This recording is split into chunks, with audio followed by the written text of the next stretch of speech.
Salut, salut! Bienvenue sur le podcast Autrement. Aujourd'hui, je vais te jaser de pourquoi ton offre de service, c'est pas toujours ça le problème. Et de quelles questions est-ce que tu pourrais te poser pour trouver la solution. Donc, cette conversation-là, j'ai envie de l'avoir avec toi à la suite d'une discussion que j'ai eue avec une cliente potentielle lors d'un appel connexion.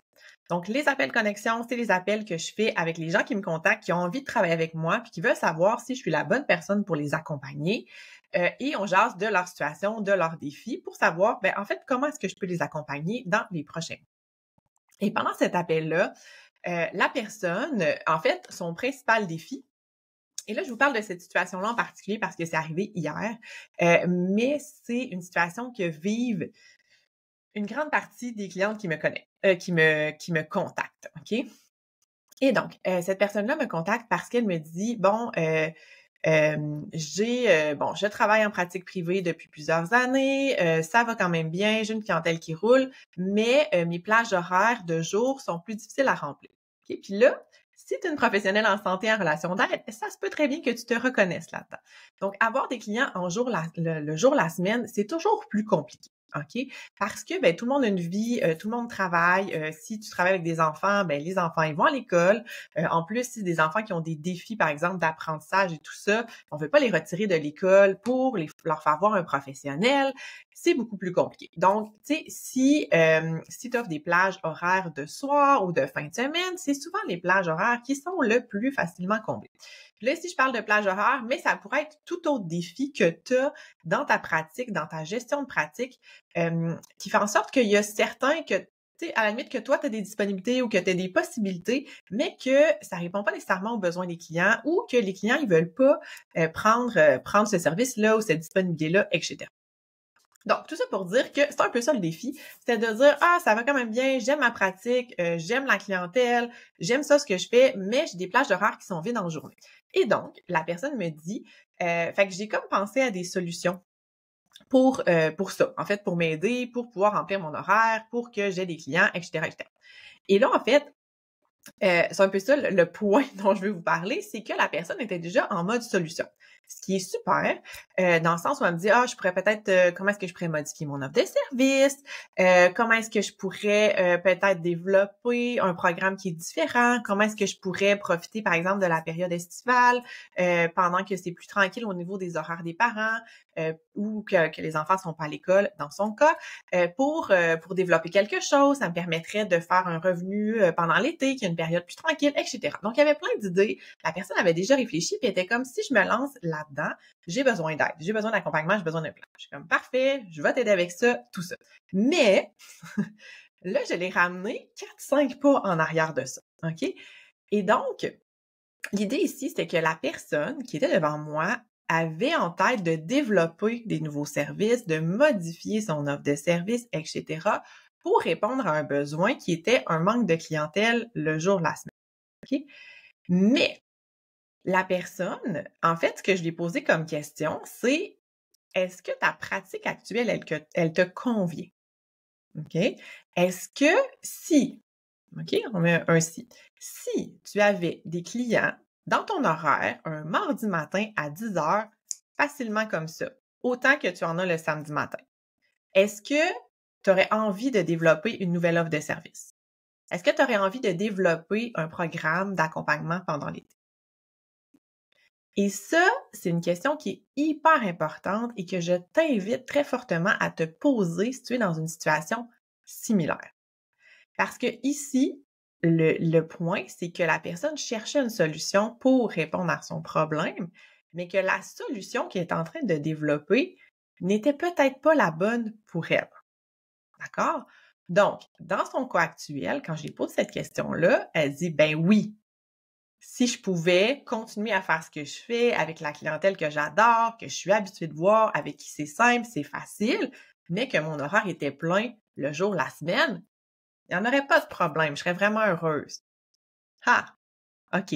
Ça, c'est hyper, hyper important. Pourquoi c'est hyper important? Parce que modifier une offre de service, développer des projets, faire les choses autrement, c'est hyper intéressant, OK? J'en parle toujours, c'est mon cheval de bataille, on peut innover, on peut faire les choses différemment, mais il faut que ça te tente. Il faut que ça vienne d'une motivation profonde, il faut que ça vienne d'un désir de changement, d'un désir d'amélioration. Il faut que ça vienne d'un endroit où tu te dis « Ah, mon Dieu, j'en peux plus de telle affaire » ou « Ah, hey, maintenant que je sais ça, j'ai comme pas le choix de l'intégrer dans ma pratique. » Ou « Ah, j'ai essayé telle approche avec tel client, les résultats sont incroyables.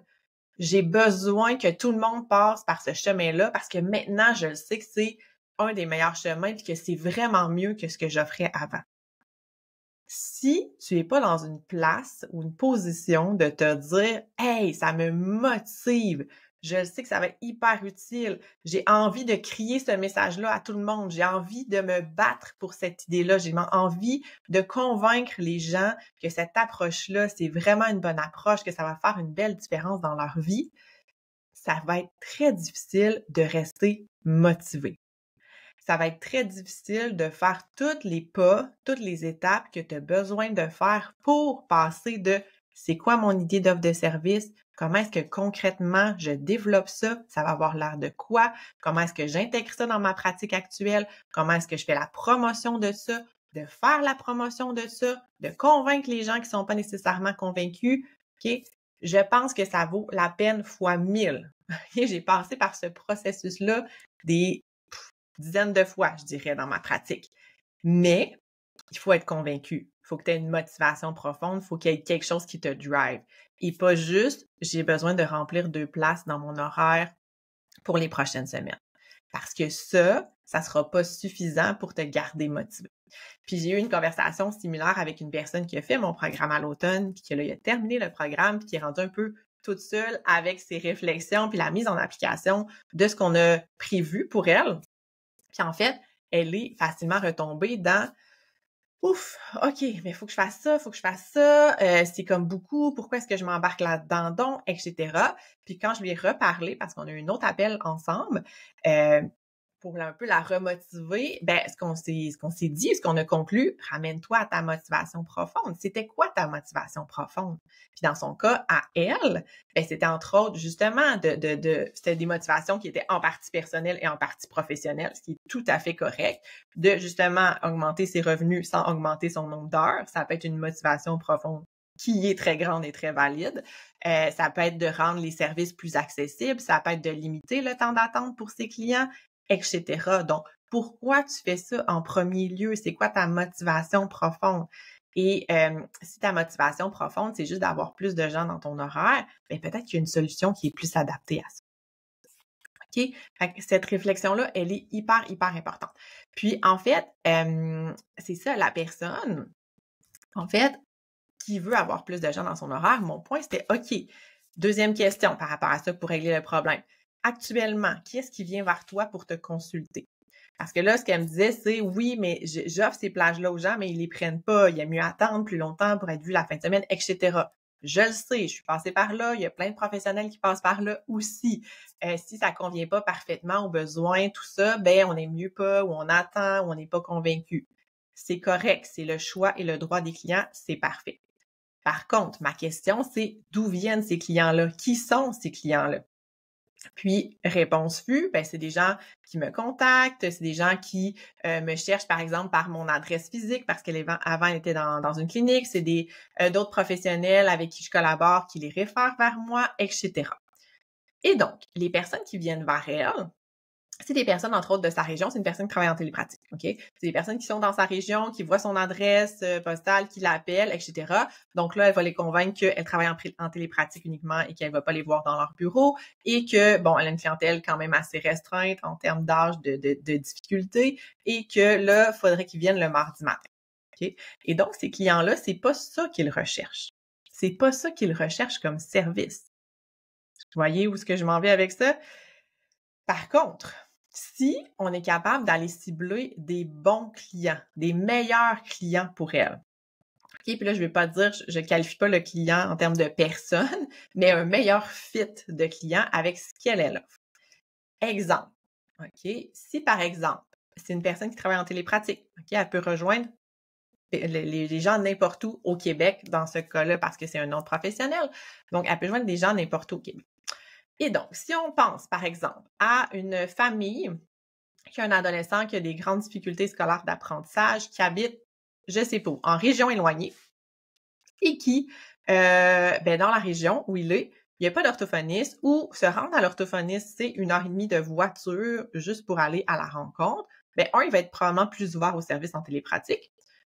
2, peut-être que si ça fait 2 ans que les parents se questionnent, qu'ils attendent, qu'ils savent qu'il y a des défis, qu'il y a des choses qui sont faites à l'école, mais c'est pas suffisant, que leur jeune est en train de se démotiver, qu'il est en possible échec scolaire, puis qu'ils tombent sur la personne qui peut les accompagner, qui leur dit « Hey, moi, ça me ferait plaisir, je peux vous voir à partir de dans 3 semaines, voici comment je fonctionne, voici mon approche, c'est ma clientèle préférée, je travaille toujours avec des adolescents qui ont des troubles d'apprentissage, je suis vraiment emballée de travailler avec vous.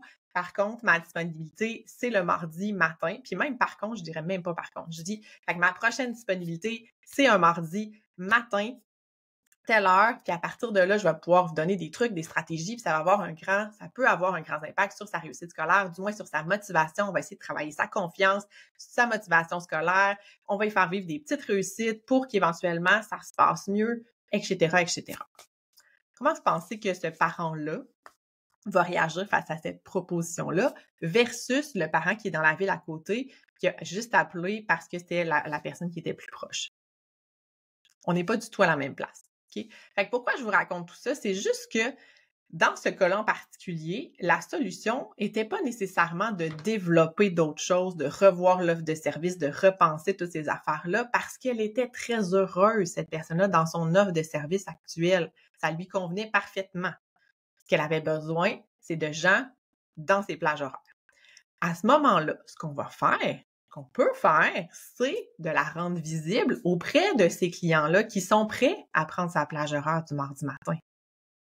Et de pas juste attendre que les gens viennent vers elle par référence, comme ça a toujours bien fonctionné, parce que c'est pas les bonnes personnes pour ce type de service-là ou cette plage horaire-là spécifiquement.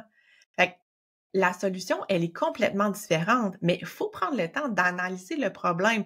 Qu'est-ce que toi, tu veux comme professionnel, OK? Pourquoi c'est un problème? Par exemple, dans son cas, la gestion d'horaire ou tout ça, mais c'est quoi le problème exactement? D'accord? Parfait. Puis, d'essayer de voir, est-ce que la solution que j'envisage, ça règle le problème ou c'est comme une autre façon de détourner le problème vers ailleurs? Fait qu'on regarde en tête parce que ça, je le vois souvent. Puis c'est correct parce qu'on va s'inspirer des autres personnes. Puis je vous dis tout le temps, tu sais, moi, la première, je dis, faites les choses autrement, revoyez votre offre de service, développez d'autres choses, d'innovant, tout ça. Oui, mais si ça te parle, si ça te tente, si ça te motive, si ça te drive, si tu as l'impression que ça va être un bénéfice pour toi et pour tes clients. Là, c'était pas le cas. Puis là, on était dans une problématique très typique de visibilité. J'ai besoin que les gens sachent que j'existe. Il y a des clients potentiels pour ce service-là. Je suis convaincue qu'elle est capable de remplir ces plages horaires-là avec des personnes qui en ont vraiment besoin. Le défi ici, ça va être de trouver ces personnes-là, d'aller rejoindre ces personnes-là, de se faire voir par ces personnes-là. Et là, on a un job de visibilité à faire et non une job de revoir complètement son offre de service, ce qui est très différent. C'est des choses que je fais dans mon programme, dans mon accompagnement propulsion quand je travaille avec des professionnels. Il y a plusieurs sections, il y a plusieurs volets, puis dépendamment du besoin de la personne, on veut aller travailler ou prioriser certains volets en particulier, mais en se posant toujours les bonnes questions. Qu'est-ce que tu veux, toi, comme professionnel? Qui est-ce que tu veux servir vraiment? De quelle façon tu veux la servir? Puis là, après ça, on va voir c'est quoi la solution par rapport à ça. Puis si jamais, dans son cas, elle, défi de visibilité, c'est une personne qui n'a jamais eu besoin de se faire voir.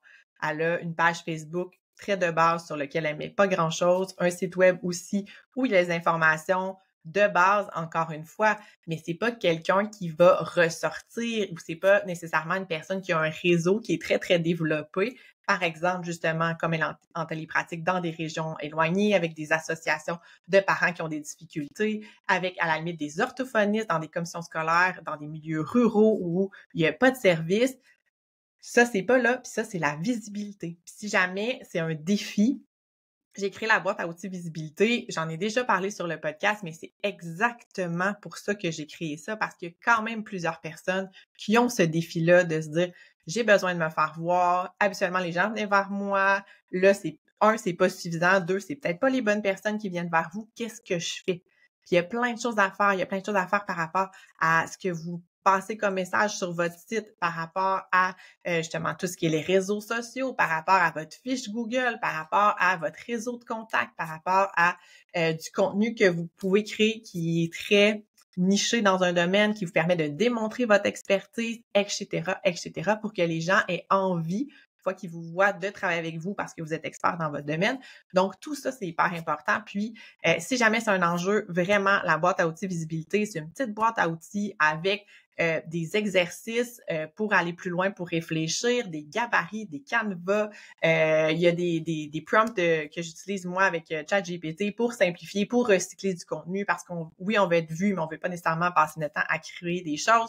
On peut prendre des choses qu'on a déjà, des documents qu'on a créés, des outils, des aides-mémoires qu'on a créés pour notre clientèle, puis qu'on peut réutiliser d'une autre façon pour montrer notre expertise. Donc, c'est vraiment, moi, je trouve ça génial, cette boîte à outils-là. C'est des outils que je partage avec mes clientes habituellement, puis c'est 17 $. C'est vraiment quelque chose sur lequel vous pouvez mettre la main assez facilement. Fait que je vais mettre tous les liens dans les notes de cet épisode-là, puis c'est assez facile à trouver aussi sur mon site web.